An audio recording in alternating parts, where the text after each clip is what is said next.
New polls that came out over the weekend include last week's first presidential debate. First of all, the Fox poll, Hillary up by 3 after the debate. This is after the debate. That's in a 4-way race. RealClearPolitics looks at the averages of all polls. They have Hillary up by 2 points as of right now. Tom Bevan, co-founder of RealClearPolitics, is with us.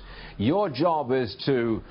how on earth can you predict how these polls are going to pan out this week after the weekend tax problem for Donald Trump? I mean, how can you possibly predict where this thing's going to go?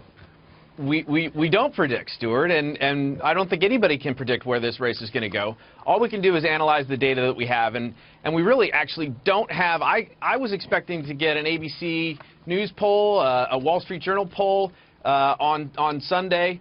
We didn't get any of those. We did get the Fox poll, and that showed a modest bounce in the 4-way race for Hillary Clinton. A little bit more of a bounce for her out of the debate in the 2-way.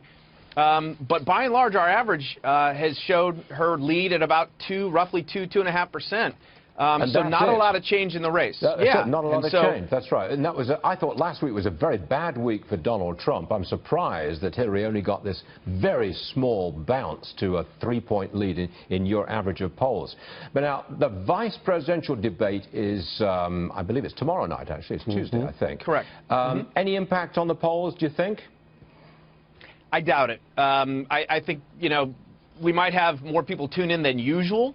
But I don't, and there may be more fireworks than people are expecting. Everyone's saying this is going to be a sort of ho-hum debate. Might not be that way, but I think whether it is or it isn't, whether there are or aren't fireworks, it will not have much, if any, impact. I mean, I can't imagine that it has any impact on this race in any serious way. This is all about the 2 folks at the top of the ticket. So, Tom, as of right now, this Monday morning, this race is a dead heat. Nationally, in a 4-way split, it's a dead heat, pretty much. You say that?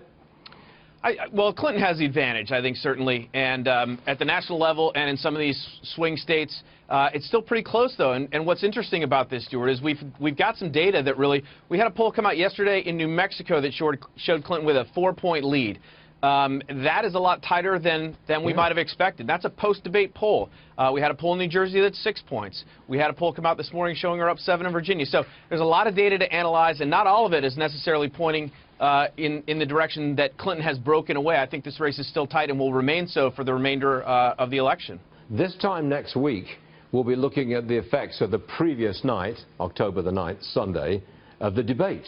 So we'll be back to square one, won't we? I mean, it's great for your business. We're going to do it all over again, and probably likely with the same result, no matter what happens on Sunday night. You know, everyone's going to pontificate about who won, who lost, all of that. But in the end, if that first debate really didn't move the needle very much for Mrs. Clinton, even though most people said she won that debate by 2 or 3 to 1, I doubt we're going to get any movement out of the next debate, regardless of how it turns out. Maybe everybody's made up their minds, and that's the way it is. Maybe, maybe, maybe. Tom Bevan, thanks for joining us. So we'll see you again real soon. Thank you.